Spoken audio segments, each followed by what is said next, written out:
A man finds a bag on a forgotten bench. Inside, evidence of a crime he was never meant to see. Now a powerful stranger wants him to walk away. But Ethan Cole has never been good at pretending things don't exist. If you're watching from anywhere in the world, drop your city in the comments. I want to see just how far this story reaches. Hit that like button and settle in. This is a long one, and I promise you, it's worth it. The bench was old. Not antique old, but forgotten old. The kind of thing that sits in a corner of a public park long enough that people stop seeing it. The wood had cracked in places, worn smooth in others.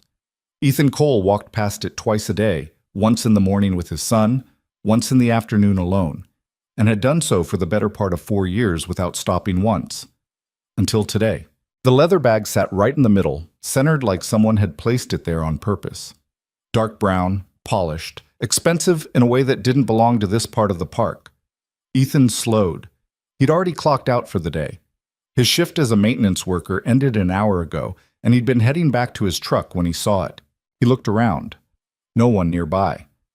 The families had already cleared out, dinner time for most of them. A few joggers dotted the trails in the distance, but none close enough to have left it behind. Ethan stood there, hands in his jacket pockets, staring at the bag like it might move. It didn't. He exhaled and stepped closer. There was no avoiding it now. If he left it here, someone else would take it, or it'd get soaked in the rain that was supposed to hit later. He knelt, unzipped it halfway, and looked inside. Wallet, phone, keys, a notebook with a leather cover, corners bent from use, and underneath, clipped together with a black binder clip, a stack of papers covered in numbers. Ethan didn't touch the papers. He wasn't a snoop. But the top page was visible, and even from a glance he could see columns, highlighted sections, and a name circled in red pen 3 times. Marcus Draven. He zipped the bag back up and stood. The wallet had an ID inside. He could see it through the clear pocket. A woman's face. Young. Professional looking. Dark hair pulled back. Hazel eyes that looked straight through the camera. Lila Vance. No address. But there was a business card tucked in next to the ID clean, minimalist design. Just a name, a title, and a phone number. CEO, Vance and Hale Children's Fund. Ethan stared at it for a long moment. Then he pulled out his phone and called the number. It rang 4 times before someone picked up. Lila Vance. Her voice was clipped, efficient, like she'd answered mid-stride. Yeah. Hi. My name's Ethan Cole. I found your bag. There was a pause. Not long, but enough that he could hear her stop moving. Where? Riverside Park. The East End, near the maintenance shed. Another pause. I'll be there in 20 minutes. The line went dead. Ethan looked at his phone, then at the bag. He sat down on the bench, the first time he'd done so in years, and waited. She arrived in 18.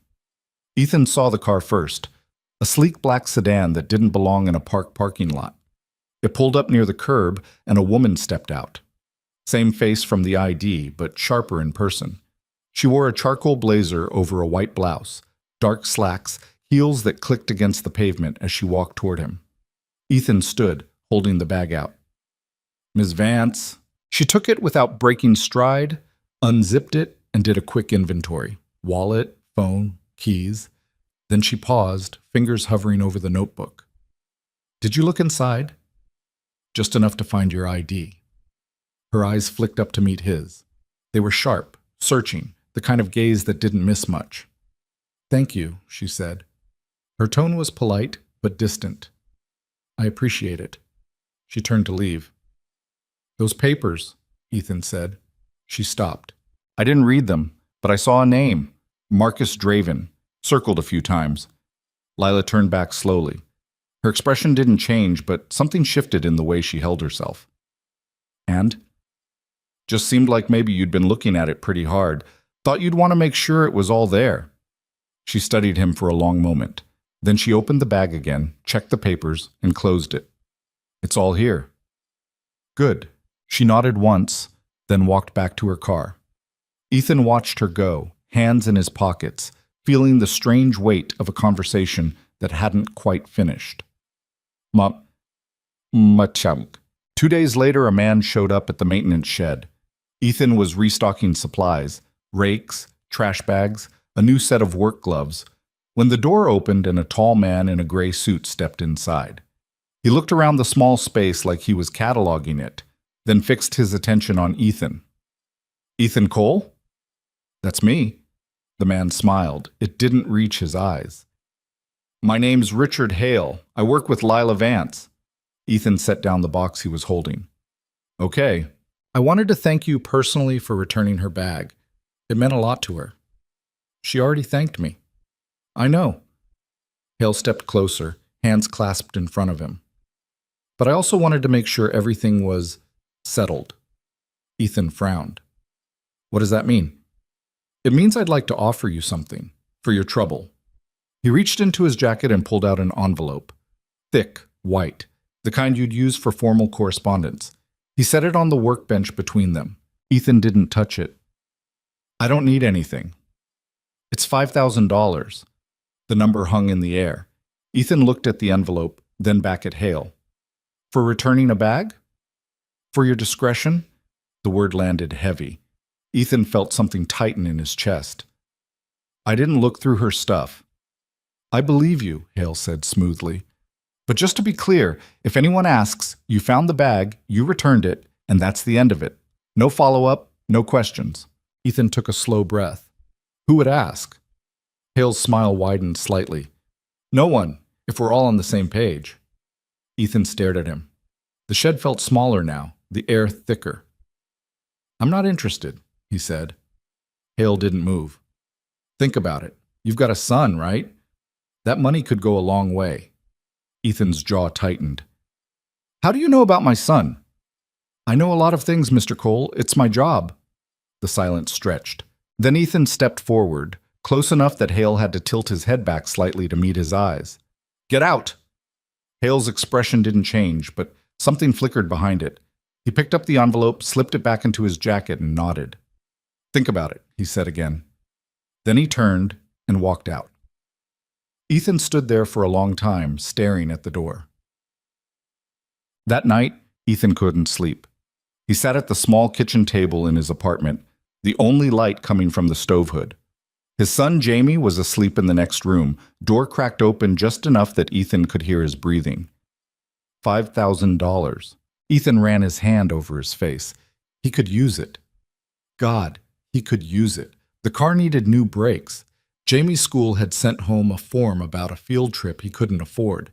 The rent was fine for now, but fine didn't mean comfortable. But that wasn't the point. The point was that someone thought he needed to be paid to keep quiet, which meant there was something worth keeping quiet about. Ethan pulled out his phone and opened the browser.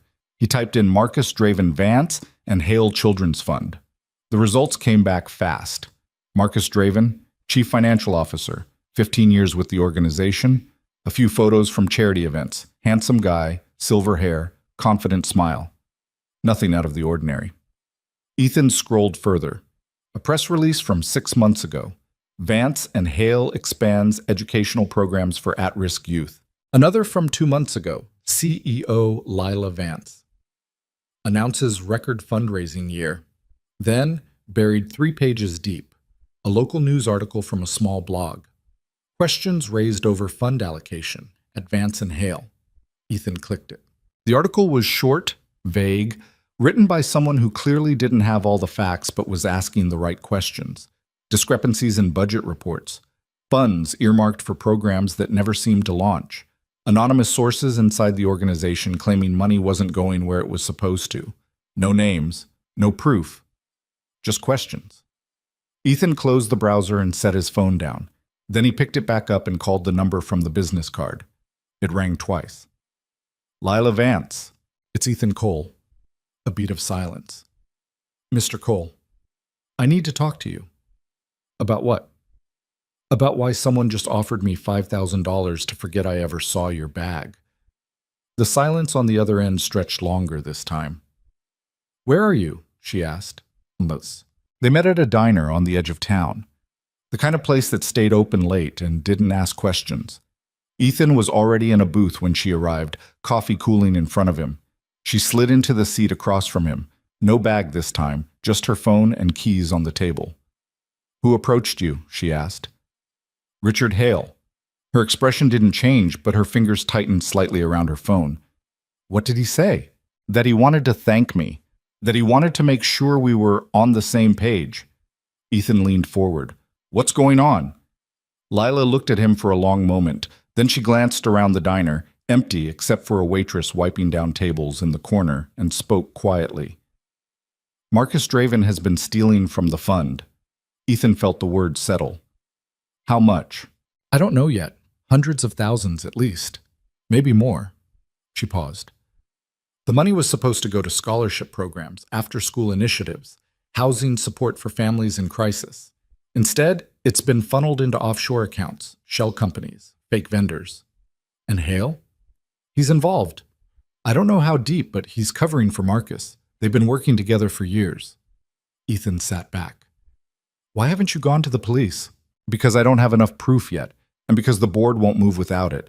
Half of them are old friends of Marcus. They won't believe me unless I can show them everything. And the papers in your bag? Part of it, transaction records, emails, budget reports. I've been gathering evidence for months. She looked at him. That's why Richard came to you. If you'd seen those papers, if you'd understood what they meant, you could have gone public before I was ready. I didn't see them. I know. But he doesn't trust that. Ethan rubbed his jaw. So what now? Now I finish what I started. I get the rest of the evidence, I take it to the board, and I force them to act. And if they don't? Then I go public anyway and deal with the fallout. Ethan studied her. She was younger than he'd expected, late 20s, maybe 30 at most. But there was something in the way she spoke, the way she carried herself that made it clear she wasn't playing. Why are you telling me this? He asked. Because you called me. You could have taken the money and walked away, but you didn't. She met his eyes. And because I think you're the kind of person who doesn't pretend things don't exist. Ethan felt something shift in his chest. What do you need? I need a witness. Someone who isn't connected to the company, who has no reason to lie. She hesitated. That document you saw, the one with Marcus's name circled, I need to know if you'd be willing to testify that it was in my possession, unchanged, if it ever comes to that. Testify? In a legal proceeding, or in front of the board. Ethan thought about Jamie asleep at home, about the brakes on the car and the field trip form still sitting on the counter. Then he thought about the kids those programs were supposed to help. Yeah, he said, I'll do it. Lila exhaled, and for the first time something like relief crossed her face. Thank you. They sat in silence for a moment. Then Ethan spoke again. You said you've been gathering evidence for months. How close are you? Close. Maybe a week, maybe 2. There's one more transaction I need to trace. A payment that went out last month to a consulting firm that doesn't exist. If I can prove it's connected to Marcus, I'll have everything I need. And Richard? He'll fall with Marcus, or he'll turn on him to save himself. She paused. Either way, this ends soon. Ethan nodded slowly. You need help with anything before then? No, just stay reachable, and don't let Richard get in your head. I won't. She stood, picking up her phone and keys. I'll call you when it's time. Ethan watched her leave, the door chiming softly as it closed behind her. He sat there for a while longer, staring at his cold coffee, wondering what the hell he'd just gotten himself into. The next morning, Ethan took Jamie to school like always. They walked the 3 blocks together, Jamie talking nonstop about a science project involving volcanoes and baking soda. Ethan nodded along, only half listening, his mind still on the diner. Dad? Yeah, buddy? You're not listening. Ethan stopped, crouched down to Jamie's level. You're right, I'm sorry. Tell me again. Jamie grinned, gap-toothed and bright. I said Ms. Parker said mine was the best one. It exploded the highest. That's great, Jamie. Are you okay? Ethan blinked. Yeah. Why? You look tired. I am a little tired. Did you stay up late? Yeah. Doing what? Ethan ruffled his hair. Boring grown-up stuff. Come on, you're going to be late. They finished the walk, and Ethan watched Jamie disappear into the school building before heading back to the park. The The day passed slowly. Ethan worked his usual route, emptying trash cans, trimming overgrown bushes, fixing a broken gate near the playground. It was mindless work, which he usually appreciated, but today his thoughts kept circling back to Lila and Marcus and Richard Hale. He was loading tools back into the shed when his phone buzzed. Unknown number. He answered. "Mr. Cole." It was Hale. Ethan's grip tightened on the phone. "I told you I'm not interested." "I know, and I respect that. But I wanted to give you one more chance to reconsider." "I don't need another chance." "You might." Hale's voice was calm, almost friendly. "Because if you don't take the money, things could get complicated for you." "Is that a threat?" "It's a fact. You're a single father, Mr. Cole. You work a job that doesn't pay much.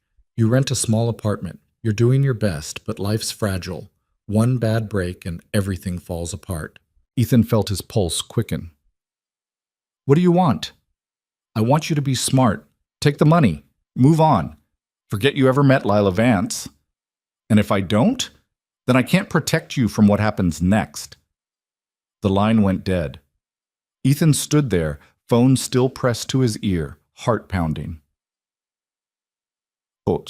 That night, Ethan locked the apartment door twice. He checked the windows, made sure Jamie's room was secure, and kept his phone on the nightstand within reach. He didn't sleep much. The next day, he called Lila. "He threatened me," Ethan said. "What did he say?"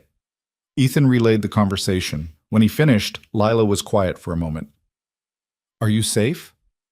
"I don't know." "Do you want to back out?" Ethan thought about it, really thought about it. "No." "Ethan, no," he said again. "I'm in, but if this goes south, I need to know my son's protected." "He will be, I promise." "How can you promise that?" "Because when this is over, Richard and Marcus won't have the power to do anything to anyone." Her voice hardened. "I'm going to make sure of it." Ethan exhaled. "Okay. Okay." He hung up and stared at the ceiling, wondering if he'd just made the best decision of his life or the worst. 3 days later, Lila called again. "I have it." "The last piece?" "Yes. I traced the payment. It went through 2 shell companies before landing in an account controlled by Marcus. It's all connected now." "What's next?" "I'm presenting everything to the board tomorrow. Emergency meeting. I need you there." "Me?" "You're the witness. The person who found the bag, who saw the documents before Richard tried to bury it. Your testimony gives the whole thing credibility." Ethan's stomach tightened. "What time?" 2 p.m. downtown, the Vance and Hale offices, 10th floor. "I'll be there." "Thank you, Ethan." He hung up and sat down at the kitchen table, hands shaking slightly. Jamie wandered in, rubbing his eyes. "Dad?" "Yeah, buddy?" "Why are you up?" "Just thinking." Jamie climbed into his lap, resting his head against Ethan's chest. "About what?" Ethan wrapped his arms around him. "About doing the right thing." "Is it hard?" "Yeah," Ethan said quietly. "Sometimes it is." The Vance and Hale building was glass and steel, towering over the surrounding blocks like a monument to success. Ethan stood outside for a moment, looking up at it, feeling wildly out of place in his cleanest shirt and the one tie he owned. He went inside. The lobby was marble and minimalism. A receptionist directed him to the 10th floor, and he took the elevator up alone, watching the numbers climb. When the doors opened, Lila was waiting. "You came." "I said I would." She nodded, then led him down a hallway to a large conference room. The board was already assembled, 8 people seated around a long table, all older, all watching him with varying degrees of curiosity and suspicion. Marcus Draven sat at the far end, silver hair perfectly styled, expression calm. Richard Hale stood near the window, arms crossed. Lila gestured to an empty chair. "Sit." Ethan sat. Lila remained standing. She set a folder on the table, opened it, and began. 3 months ago, I started noticing discrepancies in our financial reports. Small at first. A few thousand here, a delayed payment there. I thought it was administrative error. But when I looked closer, I found a pattern. She pulled out the first document, a budget report with highlighted sections. Funds earmarked for educational programs were being diverted. Not all at once, but gradually over the course of 2 years. The money was routed through fake vendors, shell companies, and offshore accounts. She looked at Marcus. All controlled by you. Marcus didn't flinch. That's a serious accusation, Lila. It's a fact. She laid out the next document, then the next. Transaction records, emails, bank statements. Piece by piece, she built the case. The room was silent. Finally, she turned it to Ethan. This is Ethan Cole. 2 weeks ago, he found my bag in Riverside Park. Inside were documents related to this investigation, including a list of transactions with your name circled multiple times, Marcus. She looked at the board. He returned the bag without asking for anything. The next day, Richard Hale offered him $5,000 to keep quiet. Every head turned toward Richard. He didn't speak. Lila continued, Ethan refused. And when Richard threatened him, he contacted me. He's here today to confirm that the documents in my possession are the same ones he saw that day. Unaltered, unchanged. She looked at Ethan. Is that correct? Ethan nodded. Yes. Marcus leaned back in his chair. This is absurd. You're basing an entire accusation on circumstantial evidence and the word of a... He glanced at Ethan. A park worker? I'm basing it on 2 years of financial records, Lila said evenly, and the testimony of someone who has nothing to gain and everything to lose by being here. One of the board members, a woman with silver hair and sharp eyes, spoke up. Marcus, do you have a response? Marcus smiled. I have an attorney. That's not a denial. The smile faded. Another board member leaned forward. Lila, if what you're saying is true, we need to involve law enforcement immediately. I agree, Lila said, but I wanted the board to see the evidence first, to understand the scope of what's been happening under your watch. The room erupted into overlapping voices, questions, objections, demands for clarification. Ethan sat quietly, hands folded, feeling the weight of every eye that occasionally flicked his way. Then Marcus stood. This meeting is over. Sit down, Marcus, the silver-haired woman said sharply. I don't answer to you. You answer to this board. And right now, we're voting on whether to suspend you pending a full investigation. Marcus's jaw tightened. He looked at Richard. Richard looked away. The vote was unanimous.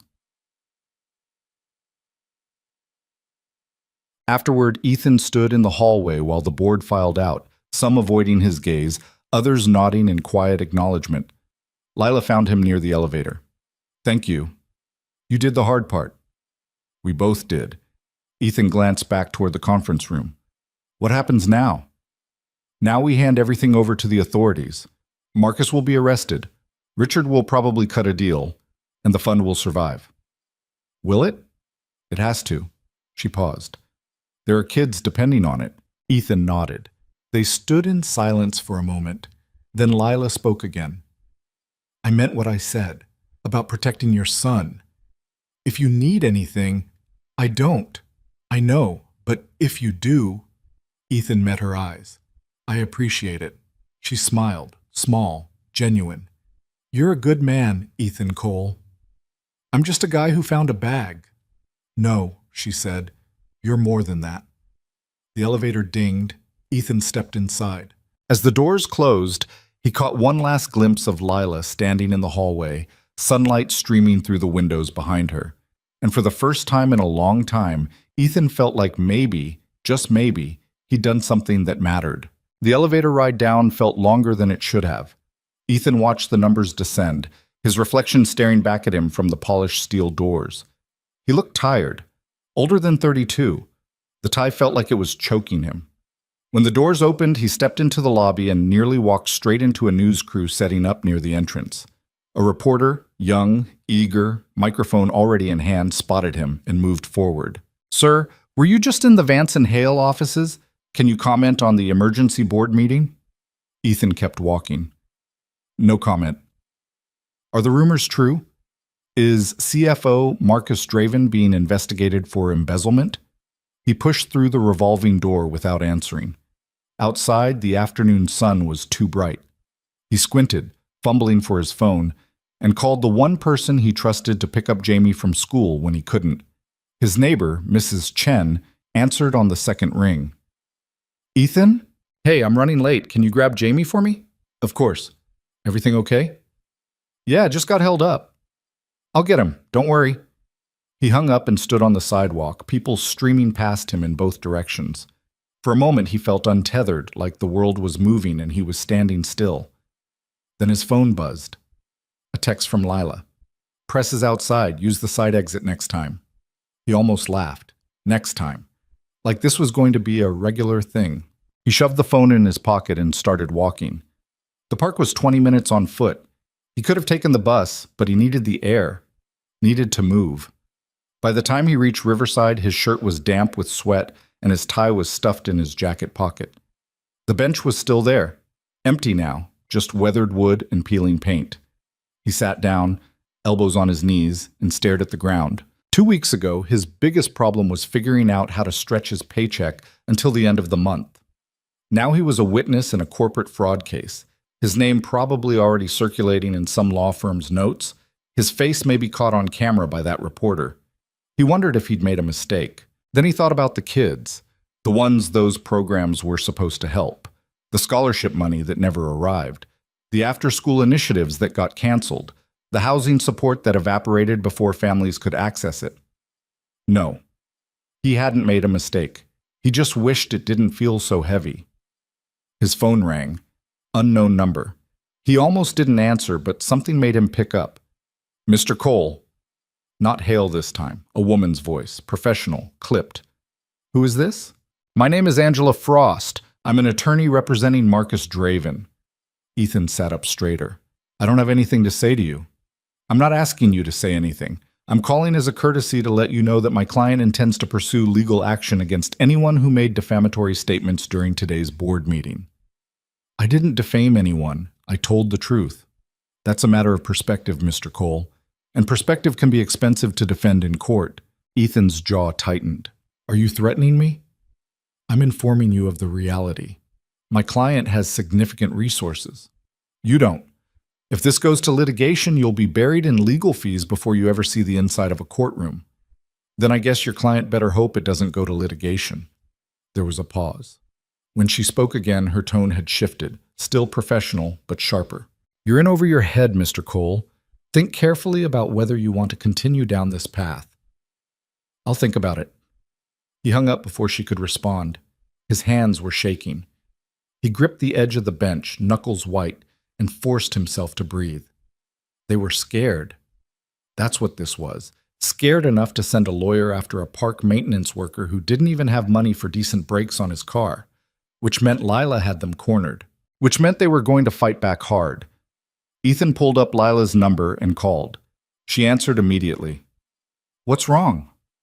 I just got a call from Marcus's lawyer. She said he's planning to sue me for defamation. He won't. How do you know? Because the moment he files a lawsuit, everything becomes public record. Every transaction, every email, every offshore account. He's bluffing. She didn't sound like she was bluffing. She's a lawyer. That's her job. Lila's voice softened slightly. Are you okay? Ethan exhaled. I don't know. Do you want me to send someone to sit with you? Security? Or, no, I'm fine. I just needed to hear you say it's a bluff. It is, I promise. He nodded, even though she couldn't see him. Okay. Ethan? Yeah? You did the right thing today. I know. Do you? He looked at the bench, the park, the trees swaying in the breeze. Yeah, I do. They hung up and Ethan sat there a while longer before finally heading home. Mrs. Chen was waiting in the hallway with Jamie when he arrived. She gave him a look, part concern, part curiosity, but didn't ask questions. He thanked her, took Jamie inside, and locked the door behind them. Jamie dropped his backpack by the couch and looked up at him. Dad, why are you wearing a tie? I had a meeting. For work? Sort of. Did you get in trouble? Ethan crouched down, meeting his son's eyes. Nobody. I didn't get in trouble. Then why do you look sad? I'm not sad. Just tired. Jamie frowned, clearly unconvinced. Then he wrapped his arms around Ethan's neck and squeezed. Ethan closed his eyes and held him, feeling the weight lift just a little. The next morning, the story broke. Ethan saw it on his phone while making breakfast. Local news site, front page. Vance and Hale, CFO, suspended amid fraud allegations. He skimmed the article. Most of it was vague, citing internal sources and ongoing investigations, but Marcus's name was front and center. So was Lila's, listed as the CEO who'd initiated the inquiry. Ethan's name wasn't mentioned. Neither was Richard Hale's. He set the phone down and flipped the eggs, trying to ignore the knot in his stomach. By the time he dropped Jamie at school and got to the park, the maintenance shed felt different, smaller, like the walls were closing in. He tried to focus on work, clearing trails, fixing a broken sprinkler head, but every time his phone buzzed, his pulse spiked. Around noon, his supervisor stopped by. "Ethan." "Yeah?" "Got a call this morning. Someone asking questions about you." Ethan froze. "What kind of questions?"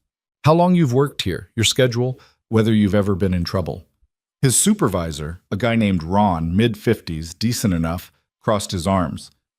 "I didn't tell them anything, but I'm asking you now. Are you in some kind of trouble?" Ethan wiped his hands on his jeans. "Not the kind you're thinking." "What kind, then?" "The kind where I did the right thing and now people are trying to scare me out of it." Ron studied him for a long moment. Then he nodded. "Okay. Just keep your head down and don't bring it to the park." "I won't." "Good." Ron left and Ethan stood there, staring at the shed wall, wondering how much longer he could keep everything compartmentalized. That night, Lila called again. "The police are opening a formal investigation. They'll want to interview you." "When?" "Soon. Probably within the next few days." She paused. "They'll ask you to go through everything again. What you saw, what Richard said, the timeline. It's going to feel repetitive, but it's important." "I can handle it." "I know you can. But I also know this isn't what you signed up for." Ethan leaned against the counter, phone pressed to his ear. "What did you sign up for?" "What do you mean?" "You're young. You could have taken over this company and just kept things running, collected a paycheck, stayed out of trouble." "Why didn't you?" Lila was quiet for a moment. When she spoke, her voice was softer. "Because my father built this organization to help people, kids who didn't have what I had.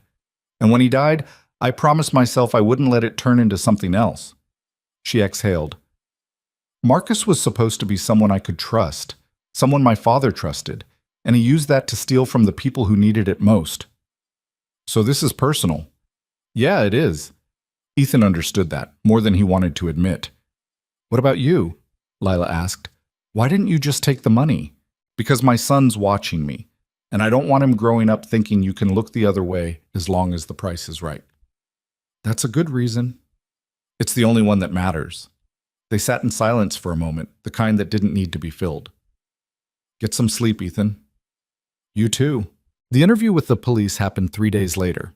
2 detectives, a man and a woman, both in plain clothes, met him at a downtown precinct. The room was small, fluorescent lit, with a table and 4 chairs. The woman introduced herself as Detective Marquez. The man was Detective Chen. No relation to his neighbor, apparently. They went through it all. The bag, the bench, the papers, the phone call to Lila, Richard Hale's visit, the envelope, the threats. Ethan answered every question, kept his voice steady, didn't embellish. Just the facts. When they finished, Marquez leaned back in her chair. "You know you're going to be called as a witness if this goes to trial, right?" "I figured." "You okay with that?" "Do I have a choice?" "You always have a choice," Chen said. "But once you're on record, there's no walking it back." "I'm not planning to walk it back." Marquez nodded. "Good. Because Marcus Draven's lawyer is going to come at you hard. She's going to try to make you look unreliable, biased, maybe even suggest you're working with Lila to fabricate evidence." "Let her try." Chen raised an eyebrow. "You sound pretty confident for a guy who's never been in a courtroom." "I'm not confident. I'm just tired of people thinking I'll fold because I don't have money or a law degree." Marquez smiled slightly. "Fair enough."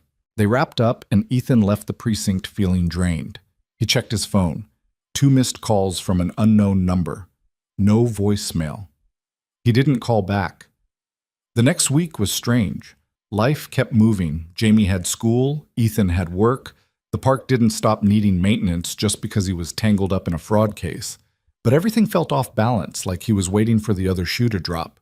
It dropped on a Tuesday. Ethan was trimming hedges near the playground when a man approached. 30s, athletic build, sunglasses even though it was overcast. "Ethan Cole?" Ethan set down the trimmer. "Yeah?" The man handed him an envelope. "You've been served." He walked away before Ethan could respond. Ethan opened the envelope. Legal paperwork. A civil suit filed by Marcus Draven for defamation, seeking damages in the amount of $2 million. His hands went numb. He called Lila. "He actually did it," Ethan said, voice tight. "I saw. My lawyer just forwarded me the filing." $2 million, Lila. I don't have $2 million. I don't have $2,000. He's not going to win. That doesn't matter if I can't afford to fight it. You won't have to. I'm covering your legal fees. Ethan stopped. "What?" "I'm hiring a lawyer for you, someone good. You're not going into this alone." "Lila, I can't let you. You didn't let me do anything. I'm doing it because it's the right thing to do, and because you wouldn't be in this mess if you hadn't helped me." Ethan sat down on a nearby bench, the paperwork crumpled in his hand. "I don't know what to say." "Say you'll meet with the lawyer tomorrow. Her name's Karen Delgado. She specializes in defamation defense. She's expecting your call." "Okay." "Okay." He hung up and stared at the playground. A couple of kids were on the swings, their laughter carrying across the grass. Normal. Simple. Everything his life used to be. Karen Delgado turned out to be exactly what Lila promised. Sharp, no nonsense, and completely unfazed by Marcus Draven's reputation. They met in her office, a sleek space on the 8th floor of a building Ethan never would have stepped foot in otherwise. She was in her 40s, dark hair pulled back, wearing a suit that probably cost more than his monthly rent. "First thing you need to understand," she said, sliding a folder across the desk, "is that this lawsuit is theater. Marcus is trying to intimidate you into retracting your testimony." "I'm not retracting anything." "Good. Because the case is garbage. You didn't defame him. You testified truthfully about what you saw. Truth is an absolute defense to defamation. So why file it?" "Because he's desperate. The criminal investigation is moving forward, and he knows once charges are filed, his reputation is finished. This is his last swing." Ethan flipped through the folder. Pages of legal jargon he barely understood. "What do I need to do?" "Show up. Answer questions during depositions. Don't talk to the press. And trust me to handle the rest." "That's it?" "That's it." She leaned forward. "Ethan, I've been doing this a long time. I've seen powerful people try to bury regular people under legal threats more times than I can count. And you know what? They almost never win, because the truth is louder than money." "Almost never isn't the same as never." "No, it's not. But in this case, Marcus doesn't have a leg to stand on. We're going to win." Ethan wanted to believe her. He really did. Over the next 2 weeks, the case consumed everything. Depositions were scheduled. Karen filed a motion to dismiss, arguing the suit was frivolous. The press picked up the story, and suddenly Ethan's name was in articles, his face on local news segments. A reporter cornered him outside Jamie's school one afternoon. "Mr. Cole, how does it feel to be sued by one of the city's most prominent businessmen?" Ethan kept walking. "No comment." "Do you regret getting involved?" He stopped, turned. "No." "Even with a $2 million lawsuit hanging over you?" "Even then." The reporter looked surprised. "Why?" "Because some things matter more than money." He walked away, and the clip aired that night. Jamie saw it at a friend's house. "Dad, you were on TV." Ethan's stomach dropped. "Yeah, buddy, I was." "Why?" "I'm helping someone with something important." "Are you famous now?" "No, definitely not." Jamie grinned. "I think you're famous." Ethan ruffled his hair, trying to ignore the tightness in his chest. The motion to dismiss was denied. The judge ruled that while the case appeared weak, Marcus had the right to proceed to discovery. Karen called to explain, "It's not ideal, but it's not a disaster. We're going to use discovery to our advantage. Force Marcus to produce documents, sit for depositions, answer questions under oath. The more we dig, the worse he looks. And in the meantime? In the meantime, you keep living your life. Don't let him see you sweat." Easier said than done. Ethan kept working, kept dropping Jamie at school, kept showing up, but the weight of it was wearing him down. He wasn't sleeping well. His appetite was gone. Ron noticed, asked if he needed time off. Ethan said no. Then, one night, Jamie asked the question Ethan had been dreading. "Dad, are we going to be okay?" They were sitting at the kitchen table, dinner half eaten in front of them. Ethan set down his fork. "Yeah, buddy, we're going to be okay." "You promise?" Ethan looked at his son, 8 years old, too smart for his own good, eyes full of trust Ethan didn't feel like he deserved. "I promise." Jamie nodded, satisfied, and went back to his mac and cheese. Ethan sat there, staring at his plate, hoping like hell he could keep that promise. A week later, the criminal charges came. Marcus Draven was arrested on multiple counts of embezzlement, wire fraud, and money laundering. Richard Hale was arrested the same day on charges of aiding and abetting. The news exploded. Every outlet in the city covered it. Lila released a statement on behalf of Vance and Hale, pledging full cooperation with law enforcement and promising to restore every stolen dollar. Ethan watched it all unfold from his couch, phone in hand, feeling a strange mix of relief and exhaustion. Lila called him that evening. "It's done." "Yeah." "You okay?" "I don't know yet." "The civil suit's going to fall apart now. Karen's already drafting a new motion to dismiss. Once Marcus is formally charged, his defamation case loses what little credibility it had." "Good." "Ethan, I mean it.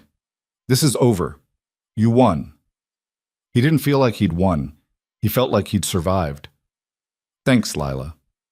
"No, thank you." They hung up, and Ethan sat in the quiet apartment, the hum of the refrigerator the only sound. Jamie was asleep. The city outside was moving, indifferent, and somewhere, Marcus Draven was sitting in a cell, probably already calling his lawyer.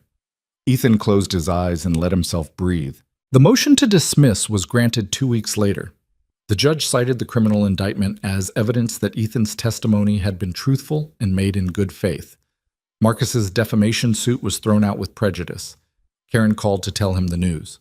"It's over, Ethan. You're done." "Just like that?" "Just like that." He thanked her, hung up, and stood in the middle of the maintenance shed, surrounded by rakes and shovels and bags of mulch. It was over. He should have felt relieved, maybe even happy. Instead, he just felt tired. That night, he took Jamie to get ice cream. They sat outside the shop, the evening warm, the sky turning pink. "Dad? Yeah? Are things back to normal now?" Ethan looked at his son, then at the street, the people passing by, the world that kept turning no matter what. "Yeah, buddy, I think they are." Jamie smiled, and Ethan tried to smile back. Normal. Whatever that meant now. But normal didn't last. 3 days after the ice cream, Ethan got a call from a number he didn't recognize. He almost let it go to voicemail, but something made him answer. "Mr. Cole, this is David Park. I'm a producer with Channel 7 News." Ethan's stomach tightened. "I'm not interested in doing an interview." "I understand, but I'm not calling about an interview. I'm calling to let you know we're running a story tonight about the Vance and Hale case, and your name is going to come up." "My name's already out there." "Not like this." Park's voice was careful, measured. "We've been investigating Marcus Draven's connections, and we found something. A series of payments made to offshore accounts tied to shell companies. One of those companies shares a registered address with a property management firm." "So?" "So that firm manages the building you live in." Ethan went still. "What are you saying?" "I'm saying it looks like Marcus Draven indirectly owns your apartment complex. And I'm giving you a heads up before the story airs because I thought you'd want to know." The line went quiet. "Mr. Cole?" "Yeah, I'm here." "Do you have any comment?" "No." "Are you planning to move?" Ethan hung up. He stood in the middle of his kitchen, phone still in his hand, feeling the walls close in. Marcus Draven owned his building. The man he'd just helped put in jail was his landlord. Had been his landlord for years, probably, without Ethan ever knowing. He sat down hard on one of the kitchen chairs. Jamie was at a friend's house. Ethan had 2 hours before he needed to pick him up. He should have used that time to figure out what this meant, whether it was even legal, whether he needed to call Karen. Instead, he just sat there. When his phone rang again, he almost didn't answer. But it was Lila.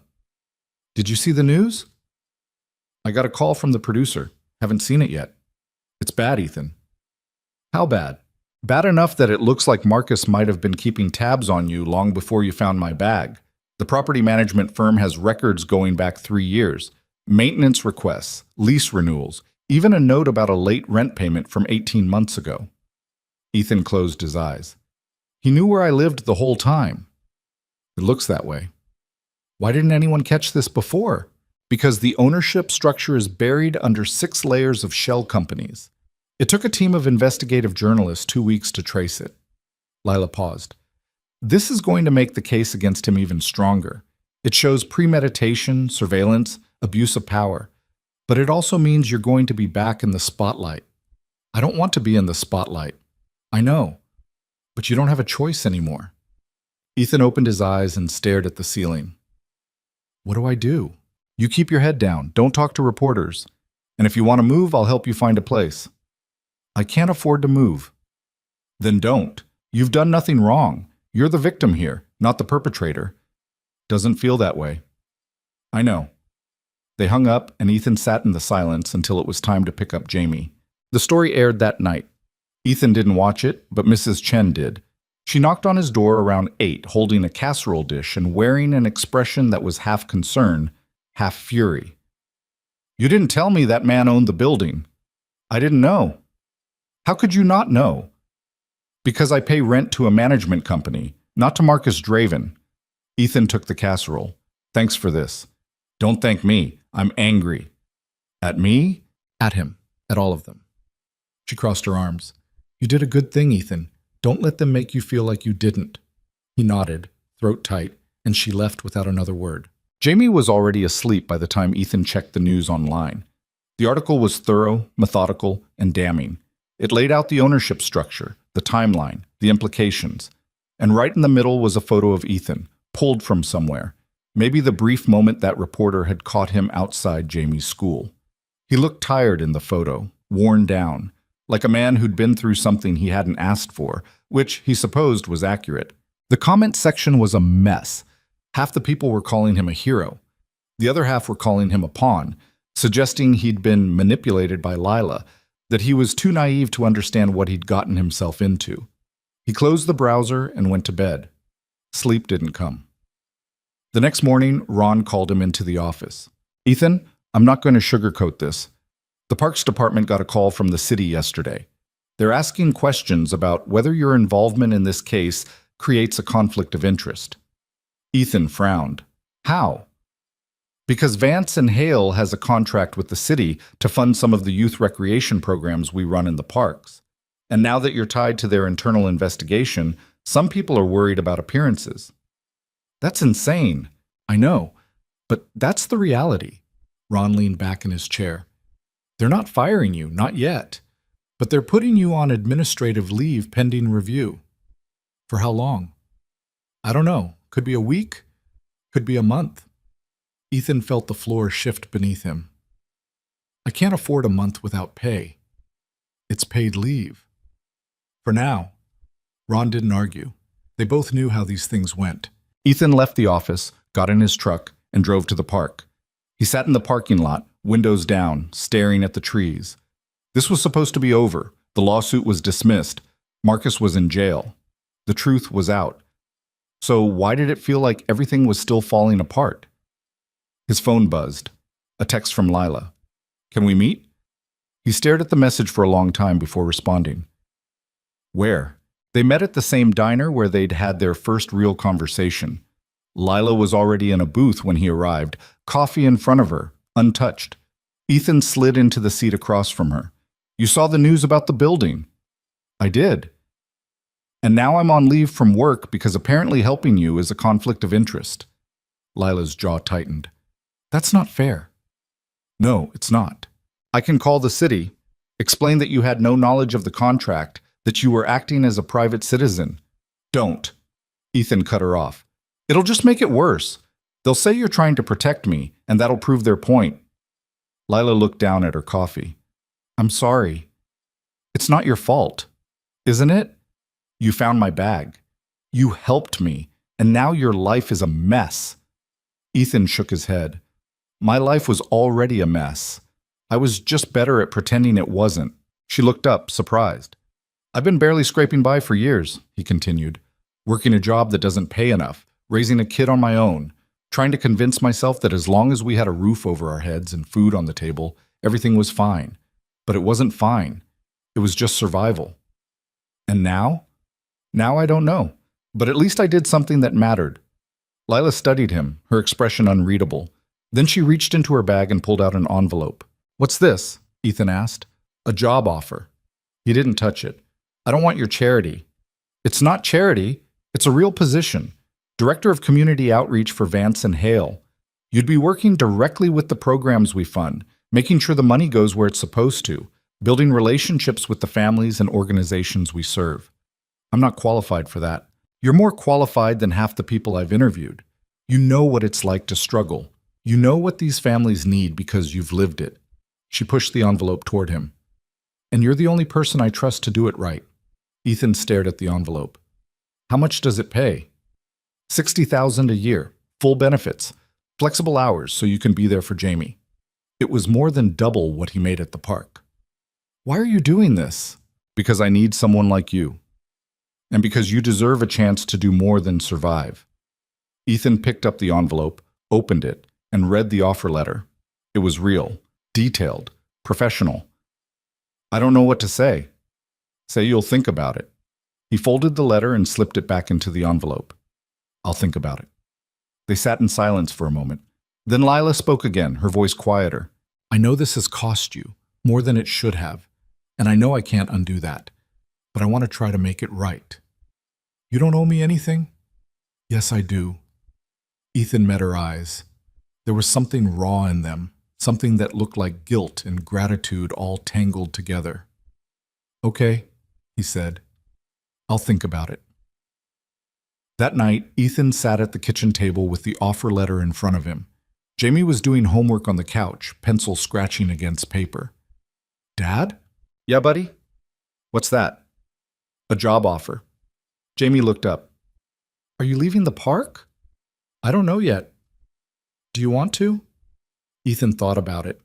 The park had been his life for 4 years. It was steady, predictable, safe, but it was also a dead end, a place where he could hide from bigger dreams and bigger risks. I don't know, he said honestly.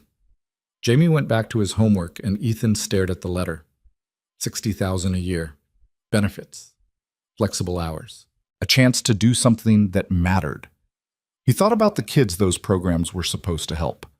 Thought about the families who'd been let down by people like Marcus, people who saw vulnerable communities as opportunities to exploit rather than people to serve. He thought about Jamie, watching him, learning from him. And he thought about the bench in the park, the one he'd avoided for years because it reminded him of things he didn't want to remember. He picked up his phone and called Lila. I'll take it. There was a pause. Then, you're sure?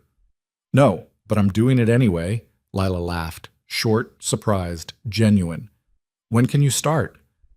I need to give the Parks Department 2 weeks' notice, assuming they let me come back from leave to do that. They will. I'll make sure of it. Lila, let me handle it, Ethan, please. He exhaled. Okay. They hung up, and Ethan sat back in his chair feeling something he hadn't felt in a long time. Hope. The 2 weeks passed faster than he expected. The Parks Department reinstated him from leave, and he worked his final shifts with a strange mix of relief and sadness.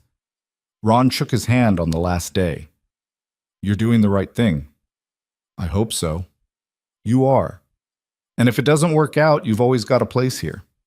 Ethan nodded, throat tight, and walked out of the shed for the last time. His first day at Vance and Hale was overwhelming.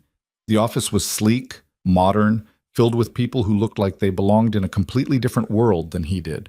Lila gave him a tour, introduced him to the team, and showed him his office, a small space with a window overlooking the city. It's not much, she said. It's perfect. She smiled. I'll let you settle in. We've got a meeting at 2 to go over the program portfolio. Just come as you are. No need to overthink it. Ethan nodded, and she left. He sat down at the desk, looked around the office, and tried to wrap his head around the fact that this was real. The meeting at 2 was intimidating.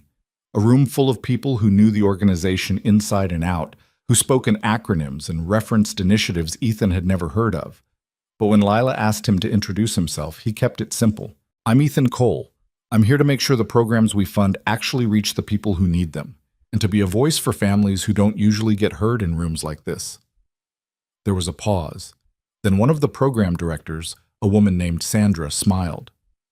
"We could use more of that around here." The meeting continued, and Ethan listened more than he spoke, taking notes, trying to absorb as much as he could. Afterward, Lila pulled him aside. "You did great." "I barely said anything." "You said exactly what you needed to say." She paused. "This is going to be a learning curve, Ethan. Don't expect to have all the answers right away." "I don't even know most of the questions yet." "You'll figure it out." He hoped she was right. The first few weeks were a blur. Ethan visited program sites, met with community leaders, sat in on budget meetings. He learned the language of nonprofits, the politics of funding, the delicate balance between donor expectations and community needs. It was hard, harder than he'd expected. But it was also the first time in years that he felt like he was building something instead of just maintaining it. Jamie noticed the change. "Dad, you're smiling more." Ethan looked up from the report he was reading. "Am I?" "Yeah, you seem happier." "I think I am, buddy." Jamie grinned and went back to his video game. Ethan watched him for a moment, then returned to the report. It was a proposal for a new after-school program in a neighborhood that had lost its community center to budget cuts. The need was obvious. The solution was straightforward, but the funding was complicated, tied up in grant applications and donor restrictions. He made a note to talk to Lila about it in the morning. The next day, he brought it up during their weekly check-in. "This program should be a no-brainer," he said, sliding the proposal across her desk, "but we're treating it like it's optional." Lila scanned the document. The donor who funded the last initiative in that area wanted measurable outcomes, test scores, attendance rates, things we can quantify. This proposal doesn't have that. Because it's about giving kids a safe place to be after school. You can't quantify safety. I agree, but donors don't always see it that way. Then we need to find donors who do. Lila looked at him, eyebrows raised. "You want to go out and pitch this yourself?" "If that's what it takes." She leaned back in her chair, a small smile playing at the corners of her mouth. "Okay, let's do it." They spent the next 2 weeks refining the proposal, identifying potential donors, and preparing the pitch. Ethan was nervous. He'd never done anything like this before, but Lila coached him through it. "Just tell them what you told me. That this isn't about test scores. It's about kids who need somewhere to go when their parents are working late. It's about keeping them off the streets and giving them a chance. What if they don't care? Then we find someone who does." The first pitch was a disaster. The donor, a wealthy businessman who'd made his fortune in real estate, listened politely, asked a few questions, and then declined. "Too risky," he said. "Not enough data to support the model." Ethan left the meeting feeling like he'd wasted everyone's time. "That was awful." Lila shook her head. "That was practice. Practice for what? Getting rejected.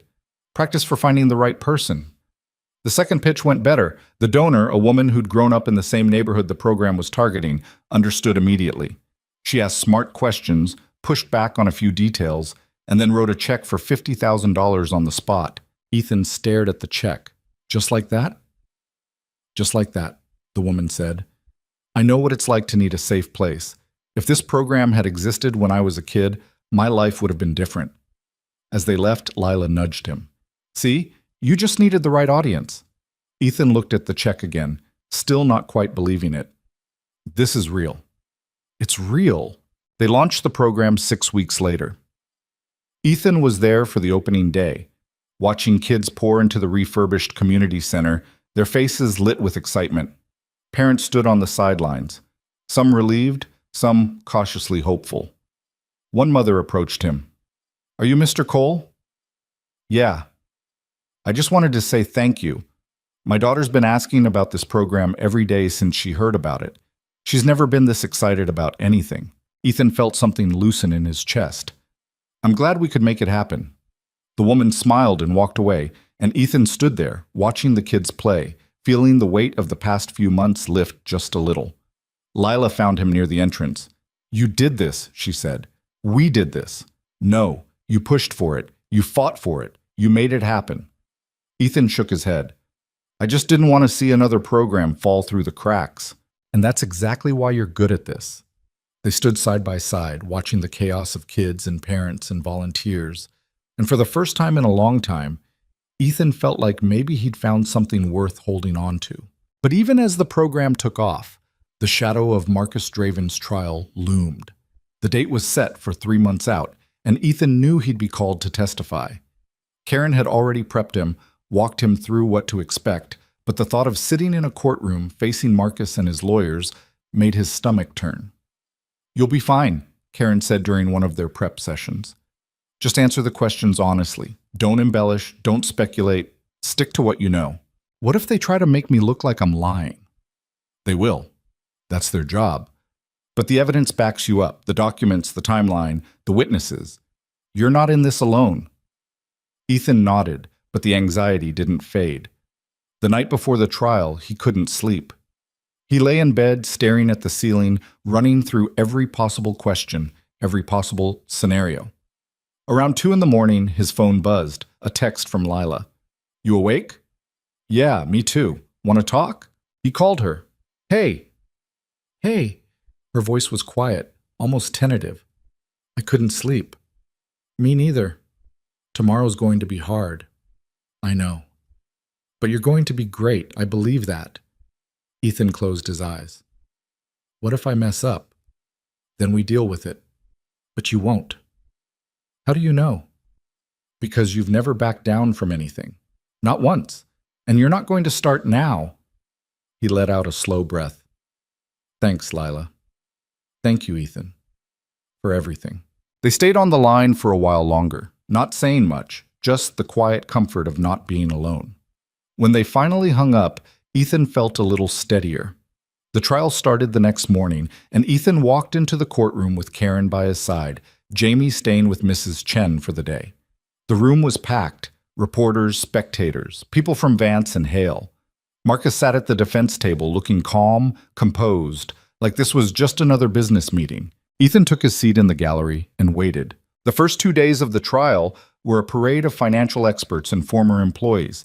Ethan sat in the gallery, listening to testimony about wire transfers and falsified records, watching jurors take notes while Marcus's lawyers objected to nearly everything.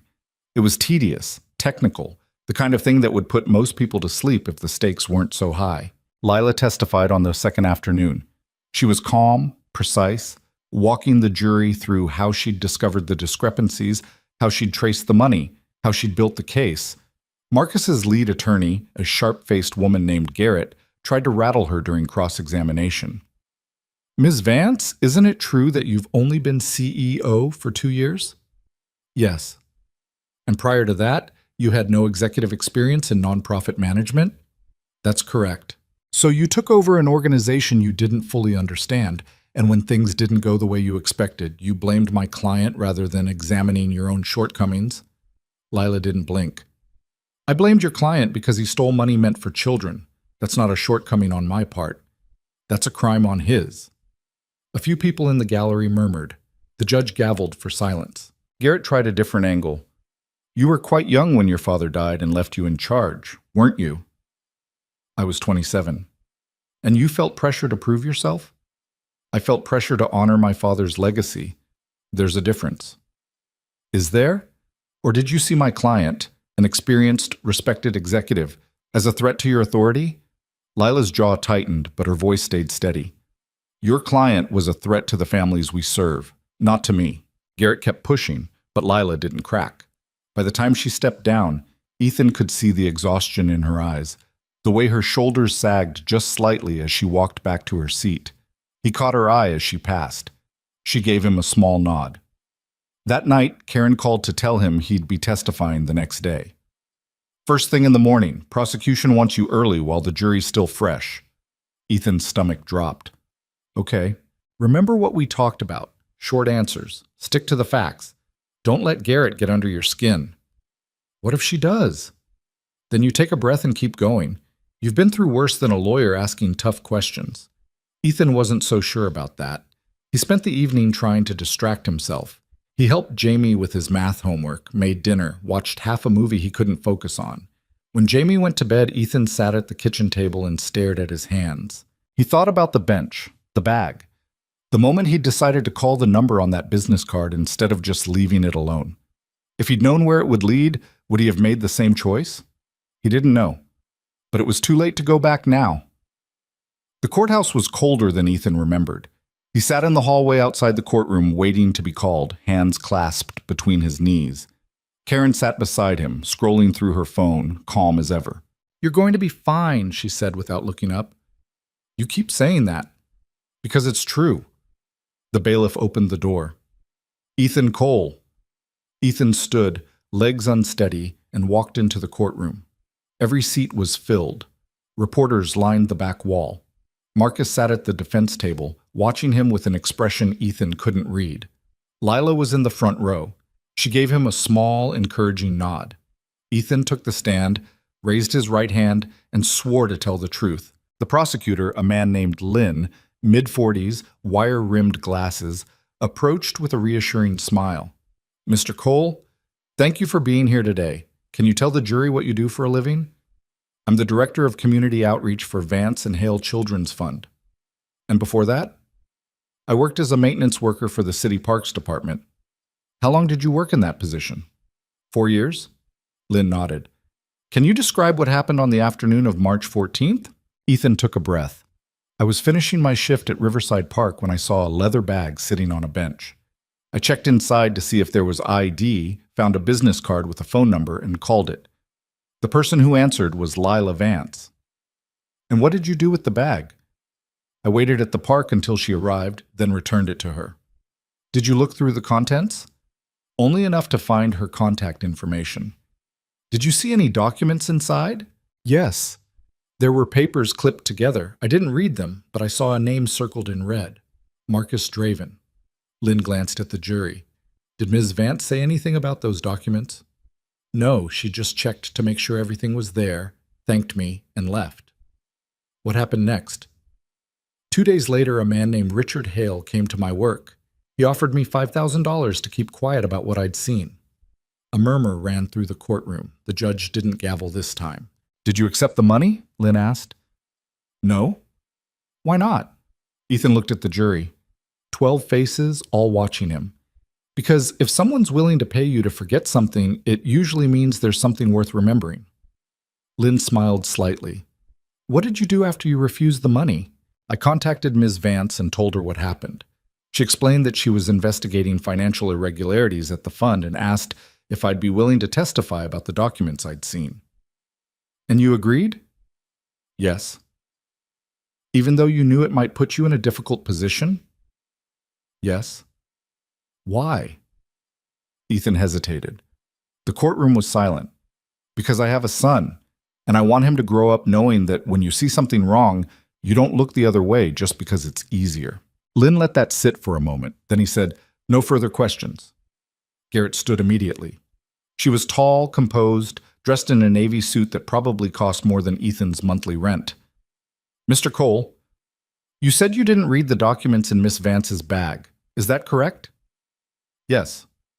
"So you have no personal knowledge of what those documents actually contained?" "I saw a name circled multiple times, that's all." "A name. Not an accusation, not a crime, just a name." "Yes. And yet you're here today testifying in a criminal trial based on that single observation?" "I'm here because I was asked to confirm what I saw." Garrett tilted her head. "Or because Ms. Vance offered you a job." Ethan's pulse quickened. "I'm sorry? You now work for Vance and Hale, don't you?" "Yes."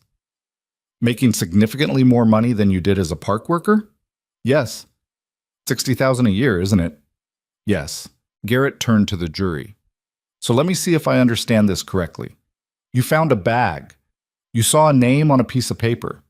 You refused money from my client's colleague, and then, conveniently, Ms. Vance offered you a lucrative position at her organization." "It wasn't like that." "Wasn't it?" Garrett's voice sharpened. "Isn't it possible that Ms. Vance saw an opportunity to create a sympathetic witness? A struggling single father who could be positioned as a hero for doing the right thing?" Karen stood. Objection. Speculation. Sustained, the judge said. Garrett didn't miss a beat. Mr. Cole, did Miss Vance offer you the job before or after you agreed to testify? Ethan's jaw tightened. After. How long after? A few weeks. And did she mention your testimony during that conversation? She said she wanted someone she could trust. Someone she could trust. Or someone who owed her. Objection, Karen said again, sharper this time. Sustained. Ms. Garrett, move on. Garrett approached the stand. Mr. Cole, have you ever been in financial trouble? Ethan frowned. What does that have to do with anything? Please answer the question. I've struggled. Most people do. You were late on rent 18 months ago, weren't you? Ethan felt his face heat. Once. For 3 days. And you've taken out payday loans in the past? Objection, Karen said. Relevance? The judge looked at Garrett. Where are you going with this, counselor? I'm establishing that Mr. Cole had financial motivations to align himself with Miss Vance, Your Honor. I'll allow it, but make your point quickly. Garrett turned back to Ethan. You needed money, didn't you? Everyone needs money, but you needed it more than most. And when Ms. Vance offered you a way out, testify, get a job, secure your son's future, you took it. Ethan leaned forward. I took the job because I wanted to help kids who don't have anyone fighting for them, not because I was bought. That's a nice story, Mr. Cole, but stories don't always reflect reality, do they? This one does. Garrett stared at him for a long moment. Then she said, No further questions. Ethan stepped down, legs shaking, and returned to his seat. Karen leaned over. You did good. Didn't feel like it. Trust me, you did. The trial continued for another week. More witnesses, more documents, more arguments. Richard Hale took the stand and tried to paint himself as a loyal employee who'd been manipulated by Marcus.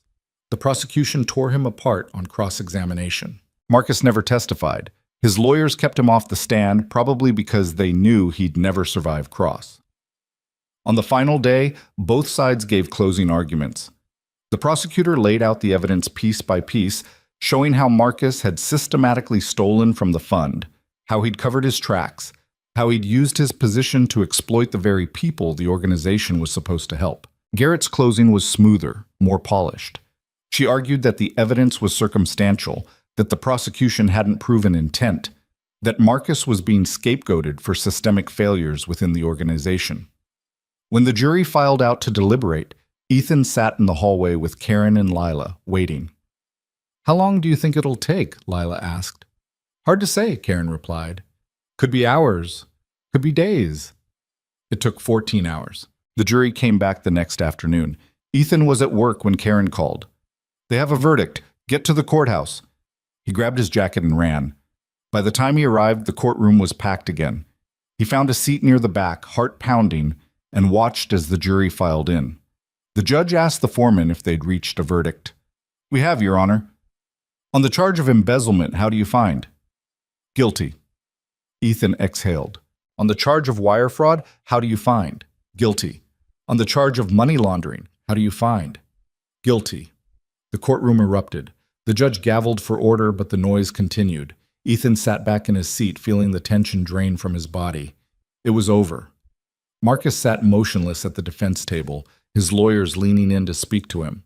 His face was blank, unreadable. Lila turned in her seat, scanning the crowd until she found Ethan. She smiled, eyes bright, and mouthed 2 words. Thank you. Sentencing was scheduled for 6 weeks later. Marcus was remanded into custody pending the hearing. Richard Hale had already taken a plea deal, 5 years in exchange for his testimony.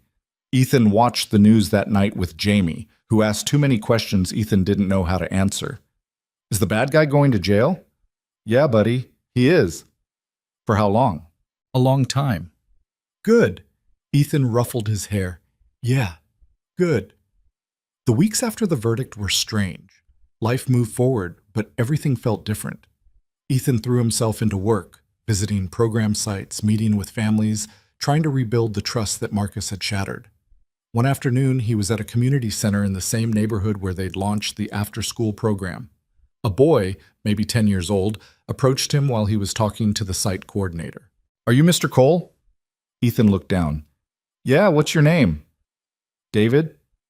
"Nice to meet you, David. You come here a lot?" "Every day. My mom works until 6, so I come here after school." "You like it?" David shrugged. "It's okay. Better than being home alone." Ethan crouched down to his level. "What's your favorite part?" "The art room. I like drawing." "Yeah?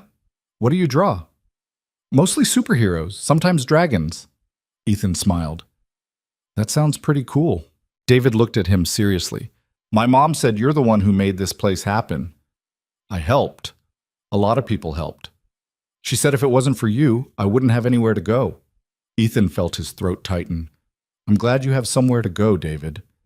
The boy nodded and ran off to join his friends. The site coordinator, a woman named Grace, stepped up beside Ethan. "That happen a lot?" "What?" "Kids thanking you." "Not really." "Well, it should. What you did, exposing Marcus, making sure the money came back, it changed lives." Ethan shook his head. "I just found a bag." Grace smiled. "You did a lot more than that." As he drove home that evening, Ethan thought about David, about the hundreds of other kids who came to programs like that one every day, about the families who depended on them. Marcus had tried to take that away, and he'd failed. For the first time in months, Ethan felt something close to peace. Sentencing day arrived on a gray Thursday morning. Ethan didn't have to be there. He wasn't required to testify or make a statement, but he went anyway.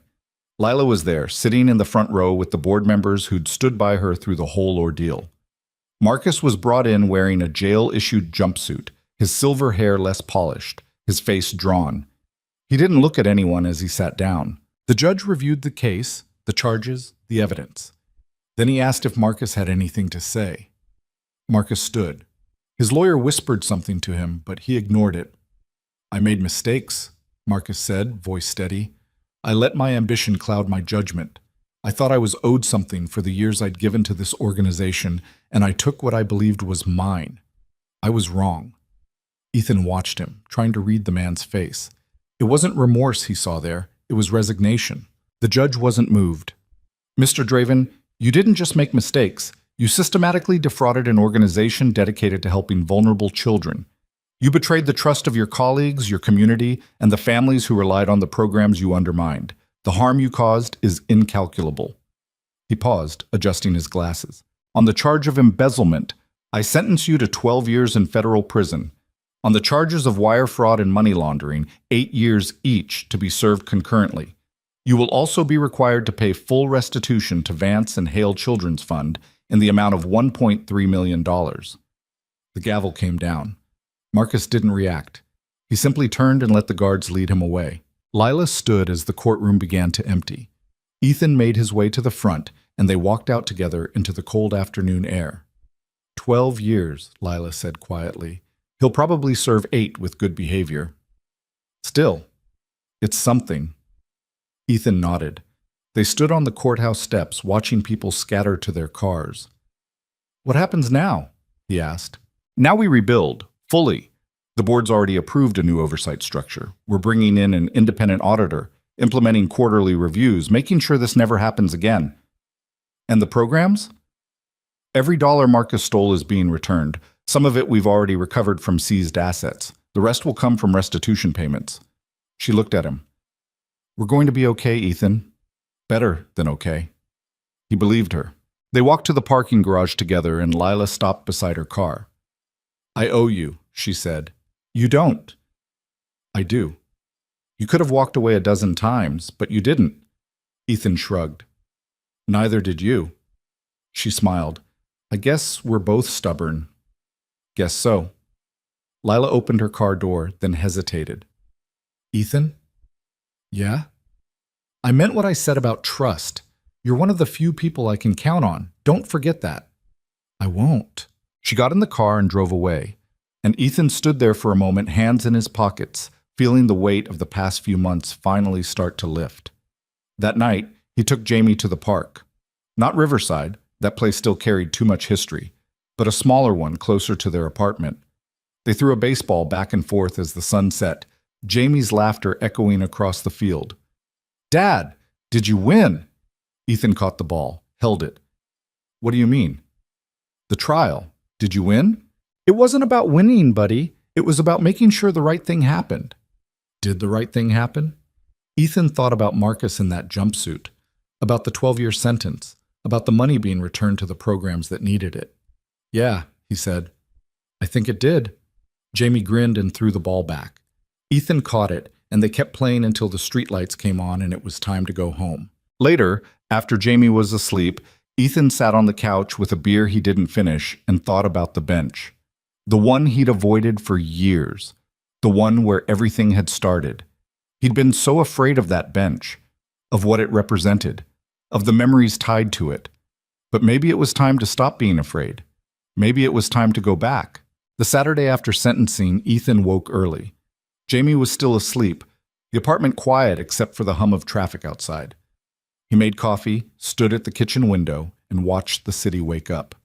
He'd been thinking about the bench all week, not obsessively, but persistently, like a song stuck in his head. It had been years since he'd sat there, years since he'd let himself remember why he avoided it.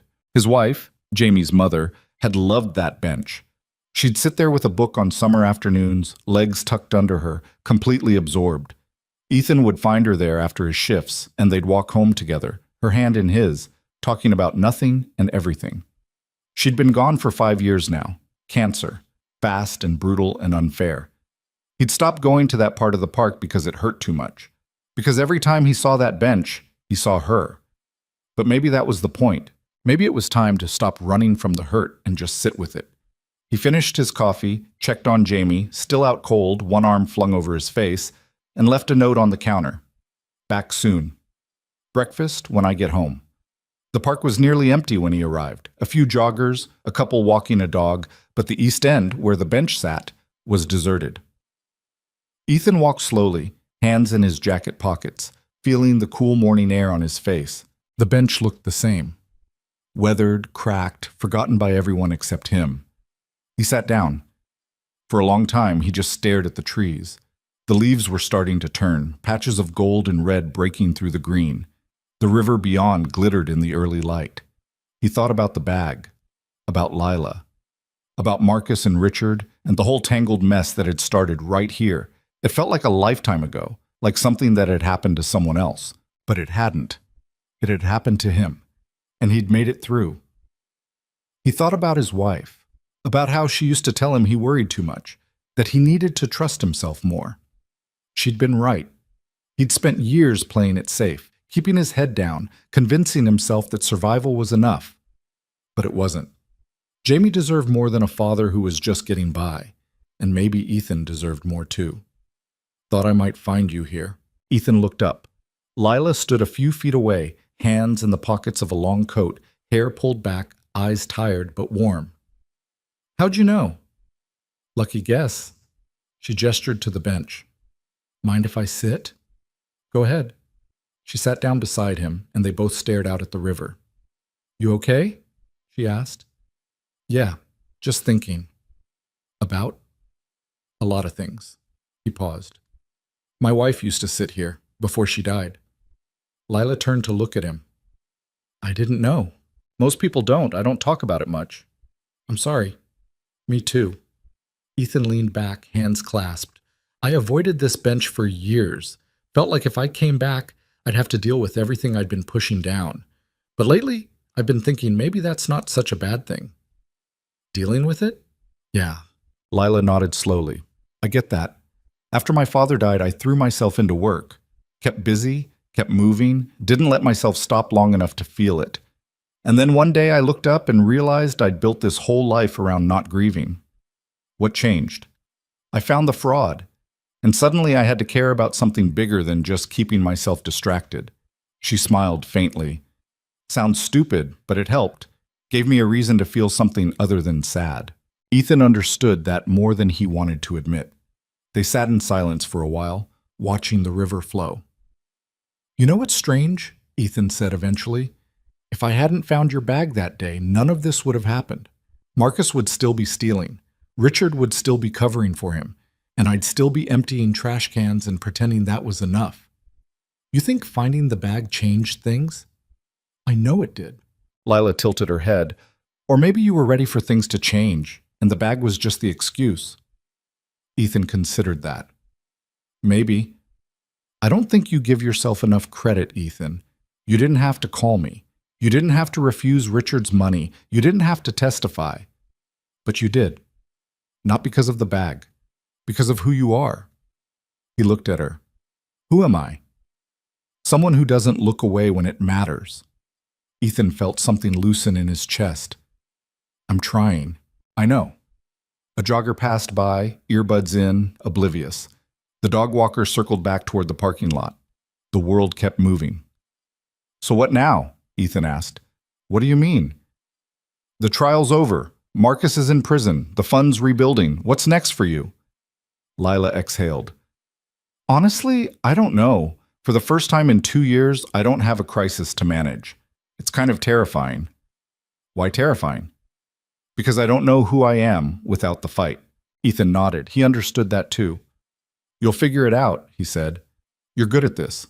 At leading, at caring, at making things better. That doesn't stop just because the crisis is over. You sound pretty sure. I am. I've seen you in action. Lila smiled. Thanks. They sat a while longer, the silence comfortable now. Eventually, Lila stood. I should let you get back to Jamie.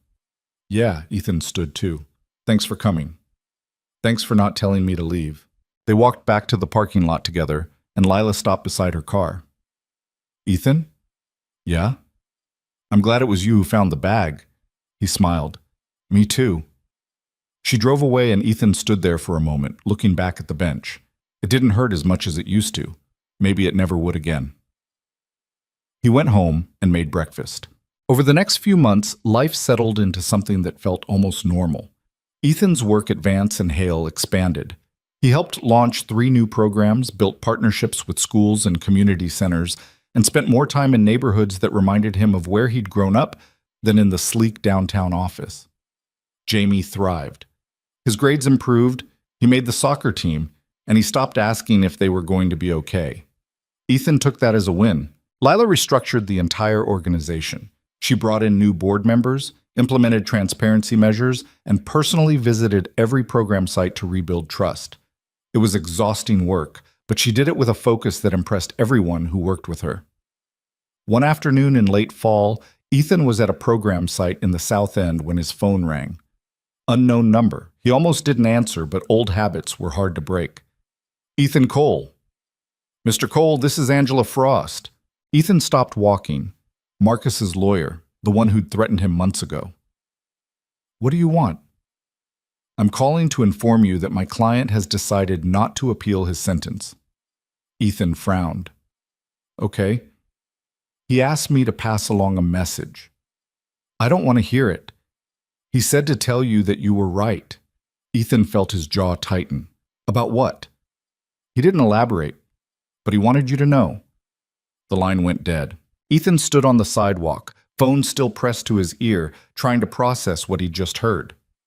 Marcus Draven, the man who'd stolen millions, who'd tried to bury him under legal threats, who'd shown no remorse at sentencing, had sent a message through his lawyer to say Ethan was right. He didn't know what to do with that. He called Lila. Marcus's lawyer just called me. What? Why? To tell me he's not appealing, and to pass along a message that I was right. Lila was quiet for a moment. What do you think that means? I have no idea. Does it matter? Ethan thought about it. No, I guess it doesn't. Then let it go. Yeah. He hung up and went back to work. That night, after Jamie was asleep, Ethan sat on the couch and thought about forgiveness. Not the kind people talked about in movies, where everything got tied up neatly and everyone moved on. The messier kind. The kind where you didn't forget what someone did, but you stopped letting it control you. He wasn't sure he forgave Marcus. Maybe he never would. But he also didn't want to spend the rest of his life angry, so he let it go. Not all at once, but slowly. The way you let go of anything heavy you've been carrying too long. Winter came. The programs kept running. Jamie turned 9. Ethan got a raise, not huge, but enough to stop worrying about every unexpected expense. One evening in December, Lila called him into her office. "Sit down." Ethan sat. "What's up?" "The board met this morning. They voted to create a new position, Chief Program Officer. Someone to oversee all our initiatives, work directly with communities, and make sure we're actually doing what we say we're doing." "Okay. Who are you hiring?" Lila smiled. "You, if you want it." Ethan blinked. "What?" "You've been doing the work already, Ethan. You've built more trust in 6 months than we had in 5 years. The board wants to make it official." "I don't have the experience." "You have exactly the experience we need. You know what it's like to struggle. You know how to listen. You know how to fight for people who can't fight for themselves." She leaned forward. "This isn't charity. This is me asking you to take on more responsibility because you've earned it." Ethan sat back, overwhelmed. "I don't know what to say." "Say yes." He thought about Jamie, about the life they were building, about the bench and the bag and the choices that had led him here. "Okay," he said. "Yes." Lila grinned. "Good. You start in January." Ethan left her office in a daze. He sat in his car for a long time, staring at the dashboard, trying to wrap his head around what had just happened. Chief Program Officer. Him. He called Jamie's school and asked if he could pick him up early. They said yes. He drove over, signed him out, and took him to get ice cream even though it was freezing outside. "Dad, why are we getting ice cream in December?" "Because I got a promotion." Jamie's eyes went wide. "Really? Really? Does that mean we're rich now?" Ethan laughed. "No, buddy. It just means things are going to be a little easier." Jamie grinned and dug into his chocolate cone. Ethan watched him, feeling something he hadn't felt in years. Not just relief. Not just hope. Contentment. The new year came. Ethan stepped into his new role and immediately felt the weight of it. More meetings, more decisions, more people depending on him to get it right. But he also felt the purpose behind it. Every program he approved, every partnership he built, every dollar he allocated, it all went to kids like Jamie, like David, like the hundreds of others who just needed someone to believe they were worth the investment. He made mistakes. He approved a program that flopped within 3 months. He hired someone who turned out to be a terrible fit. He missed Jamie's soccer game because a crisis meeting ran late. But he learned. He adapted. He kept going. In March, almost a year after he'd found the bag, Ethan returned to Riverside Park. This time, he brought Jamie with him. They walked to the East End together, and Ethan stopped in front of the bench. "This is it," he said. Jamie looked at it. "This is the bench?" "Yeah." "It's kind of ugly." Ethan laughed. "Yeah, it is." They sat down together. The wood creaked under their weight. The river beyond sparkled in the afternoon sun. "Dad?" "Yeah, buddy? Are you happy?" Ethan looked at his son. 9 years old, gap-toothed, curious, unafraid. "Yeah," he said. "I am." Jamie leaned against him, and they sat there in silence, watching the world go by. A few weeks later, Lila invited Ethan to a donors' gala, the kind of event he would have been terrified of a year ago. He bought a suit he couldn't quite afford, hired Mrs. Chen to watch Jamie, and showed up feeling completely out of place.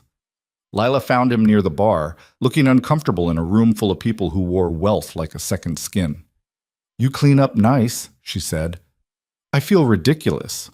"You look great. Come on, there are people I want you to meet." She introduced him to donors, board members, community leaders. Ethan shook hands, made small talk, tried not to spill champagne on anyone.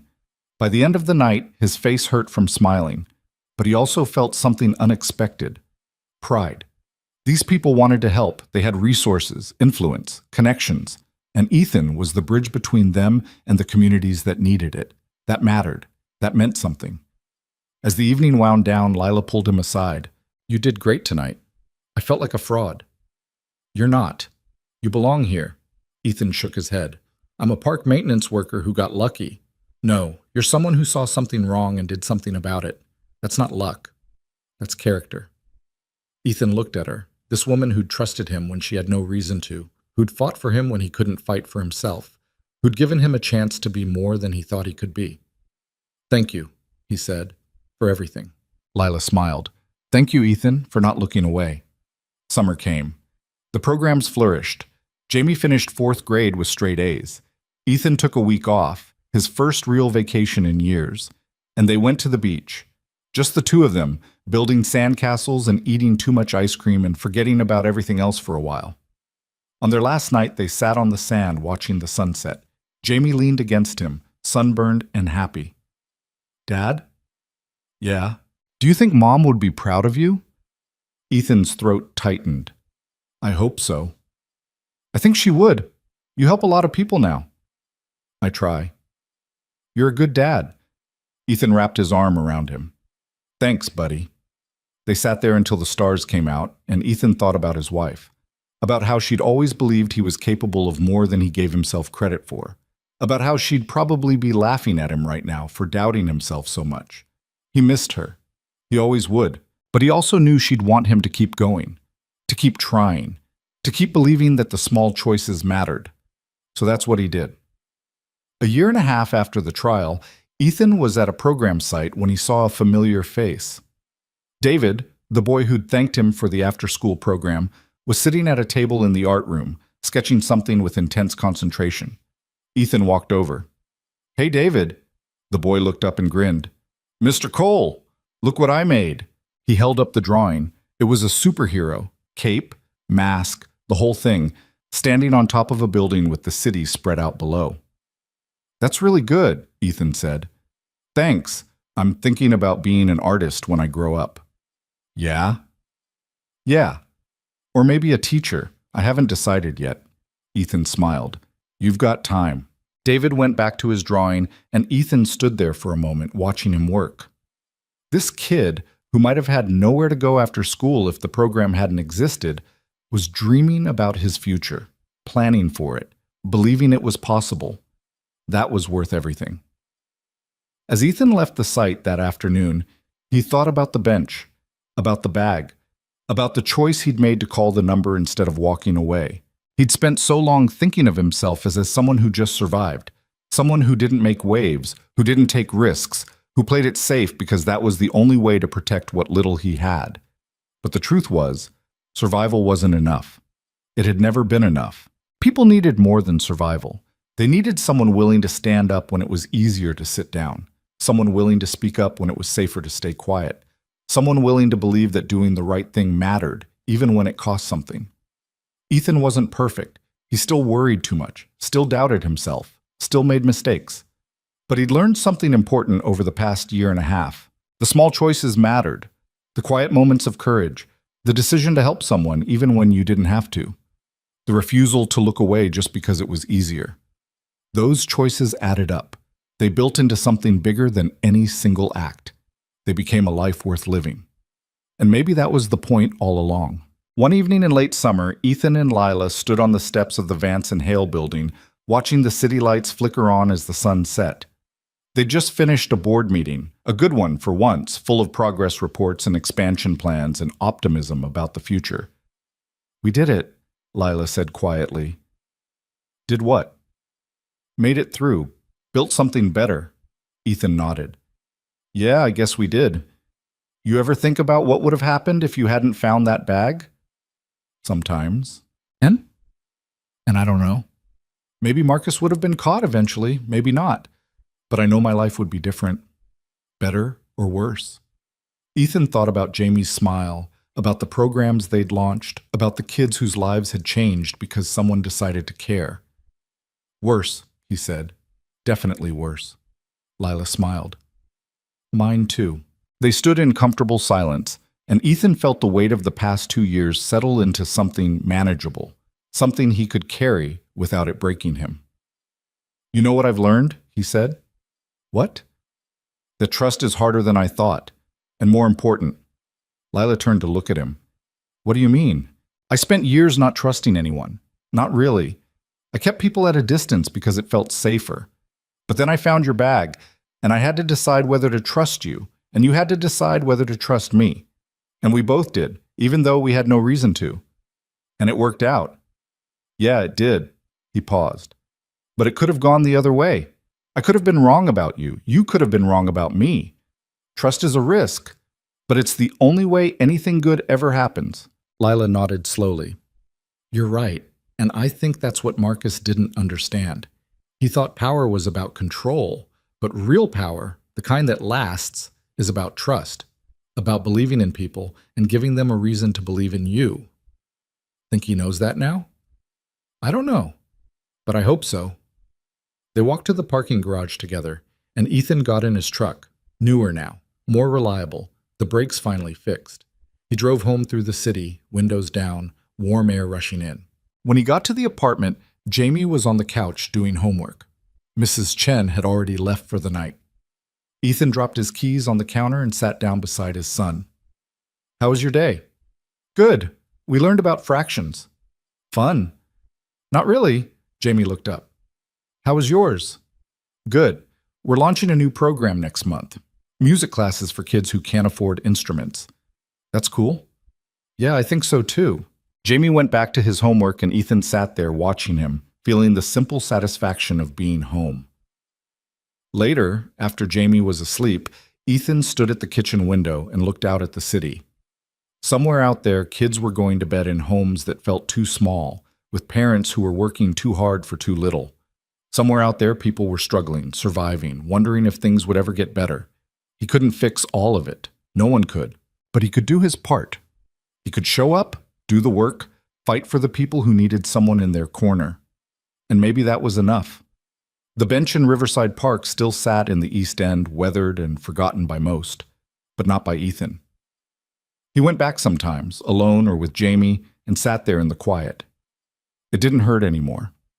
It just reminded him of where he'd been and how far he'd come. Life wasn't perfect. It never would be. But it was good, honest, built on choices that mattered. And in the end, that was all anyone could ask for. The Saturday after sentencing, Ethan woke early. Jamie was still asleep, the apartment quiet except for the hum of traffic outside. He made coffee, stood at the kitchen window, and watched the city wake up. He'd been thinking about the bench all week, not obsessively, but persistently, like a song stuck in his head. It had been years since he'd sat there, years since he'd let himself remember why he avoided it. His wife, Jamie's mother, had loved that bench. She'd sit there with a book on summer afternoons, legs tucked under her, completely absorbed. Ethan would find her there after his shifts, and they'd walk home together, her hand in his, talking about nothing and everything. She'd been gone for 5 years now, cancer. Fast and brutal and unfair. He'd stopped going to that part of the park because it hurt too much, because every time he saw that bench, he saw her. But maybe that was the point. Maybe it was time to stop running from the hurt and just sit with it. He finished his coffee, checked on Jamie, still out cold, one arm flung over his face, and left a note on the counter. Back soon. Breakfast when I get home. The park was nearly empty when he arrived. A few joggers, a couple walking a dog, but the East End, where the bench sat, was deserted. Ethan walked slowly, hands in his jacket pockets, feeling the cool morning air on his face. The bench looked the same. Weathered, cracked, forgotten by everyone except him. He sat down. For a long time, he just stared at the trees. The leaves were starting to turn, patches of gold and red breaking through the green. The river beyond glittered in the early light. He thought about the bag, about Lila, about Marcus and Richard and the whole tangled mess that had started right here. It felt like a lifetime ago, like something that had happened to someone else. But it hadn't. It had happened to him. And he'd made it through. He thought about his wife, about how she used to tell him he worried too much, that he needed to trust himself more. She'd been right. He'd spent years playing it safe, keeping his head down, convincing himself that survival was enough. But it wasn't. Jamie deserved more than a father who was just getting by, and maybe Ethan deserved more too. Thought I might find you here. Ethan looked up. Lila stood a few feet away, hands in the pockets of a long coat, hair pulled back, eyes tired but warm. How'd you know? Lucky guess, and she gestured to the bench. Mind if I sit? Go ahead. She sat down beside him, and they both stared out at the river. You okay? She asked. Yeah, just thinking. About? A lot of things. He paused. My wife used to sit here, before she died. Lila turned to look at him. I didn't know. Most people don't. I don't talk about it much. I'm sorry. Me too. Ethan leaned back, hands clasped. I avoided this bench for years. Felt like if I came back, I'd have to deal with everything I'd been pushing down. But lately, I've been thinking maybe that's not such a bad thing. Dealing with it? Yeah. Lila nodded slowly. I get that. After my father died, I threw myself into work. Kept busy, kept moving, didn't let myself stop long enough to feel it. And then one day I looked up and realized I'd built this whole life around not grieving. What changed? I found the fraud. And suddenly I had to care about something bigger than just keeping myself distracted. She smiled faintly. Sounds stupid, but it helped. Gave me a reason to feel something other than sad. Ethan understood that more than he wanted to admit. They sat in silence for a while, watching the river flow. You know what's strange? Ethan said eventually. If I hadn't found your bag that day, none of this would have happened. Marcus would still be stealing, Richard would still be covering for him, and I'd still be emptying trash cans and pretending that was enough. You think finding the bag changed things? I know it did. Lila tilted her head. Or maybe you were ready for things to change, and the bag was just the excuse. Ethan considered that. Maybe. I don't think you give yourself enough credit, Ethan. You didn't have to call me. You didn't have to refuse Richard's money. You didn't have to testify. But you did. Not because of the bag. Because of who you are. He looked at her. Who am I? Someone who doesn't look away when it matters. Ethan felt something loosen in his chest. I'm trying. I know. A jogger passed by, earbuds in, oblivious. The dog walker circled back toward the parking lot. The world kept moving. So what now? Ethan asked. What do you mean? The trial's over. Marcus is in prison. The fund's rebuilding. What's next for you? Lila exhaled. Honestly, I don't know. For the first time in 2 years, I don't have a crisis to manage. It's kind of terrifying. Why terrifying? Because I don't know who I am without the fight. Ethan nodded. He understood that too. You'll figure it out, he said. You're good at this. At leading, at caring, at making things better. That doesn't stop just because the crisis is over. You sound pretty sure. I am. I've seen you in action. Lila smiled. Thanks. They sat a while longer, the silence comfortable now. Eventually, Lila stood. I should let you get back to Jamie. Yeah. Ethan stood too. Thanks for coming. Thanks for not telling me to leave. They walked back to the parking lot together, and Lila stopped beside her car. Ethan? Yeah? I'm glad it was you who found the bag. He smiled. Me too. She drove away, and Ethan stood there for a moment, looking back at the bench. It didn't hurt as much as it used to. Maybe it never would again. He went home and made breakfast.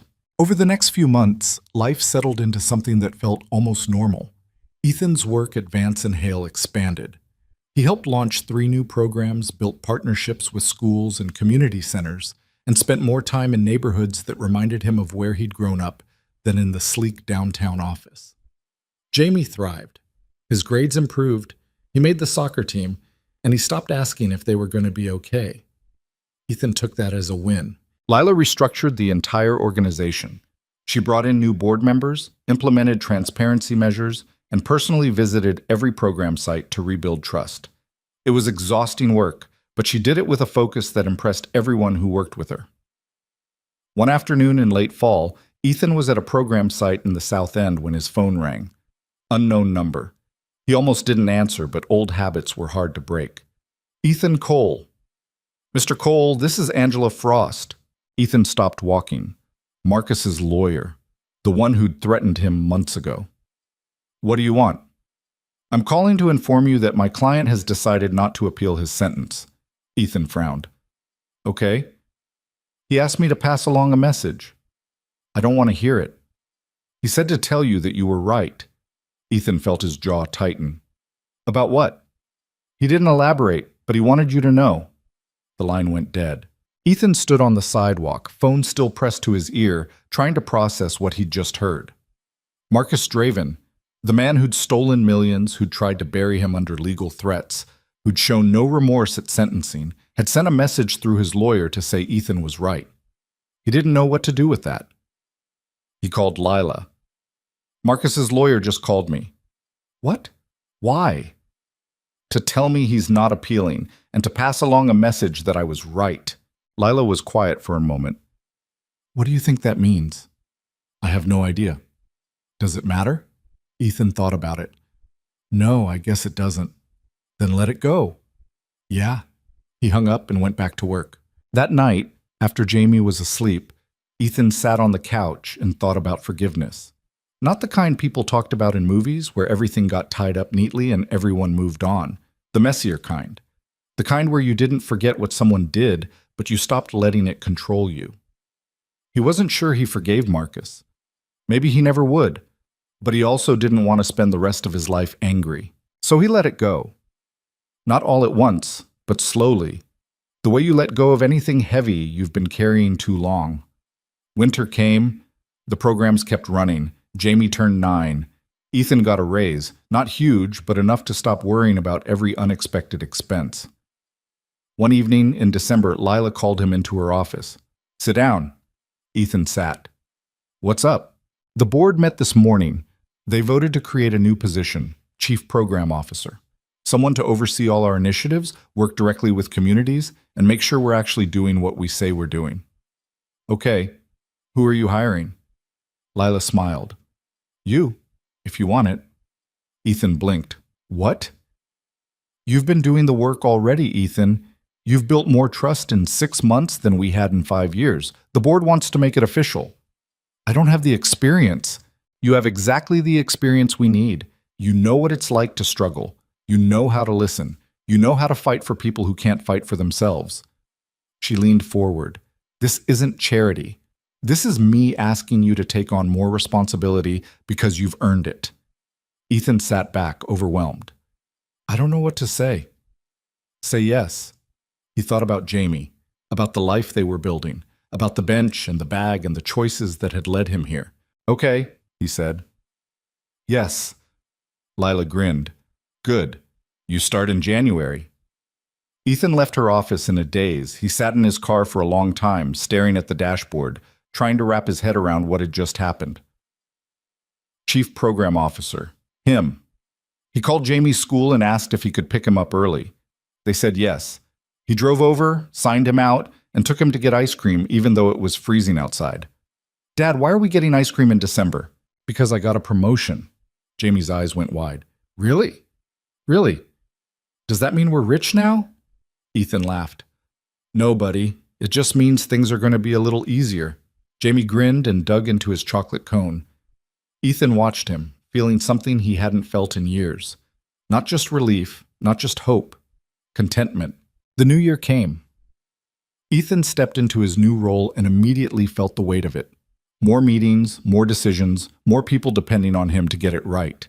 But he also felt the purpose behind it. Every program he approved, every partnership he built, every dollar he allocated, it all went to kids like Jamie, kids who just needed someone to believe they were worth the investment. He made mistakes. He approved a program that flopped within 3 months. He hired someone who turned out to be a terrible fit. He missed Jamie's soccer game because a crisis meeting ran late. But he learned. He adapted. He kept going. In March, almost a year after he'd found the bag, Ethan returned to Riverside Park. This time, he brought Jamie with him. They walked to the East End together, and Ethan stopped in front of the bench. This is it, he said. Jamie looked at it. This is the bench? Yeah? It's kind of ugly, Ethan laughed. Yeah, it is. They sat down together. The wood creaked under their weight. The river beyond sparkled in the afternoon sun. Dad? Yeah, buddy. Are you happy? Ethan looked at his son, 9 years old, gap-toothed, curious, unafraid. Yeah, he said. I am. Jamie leaned against him, and they sat there in silence, watching the world go by.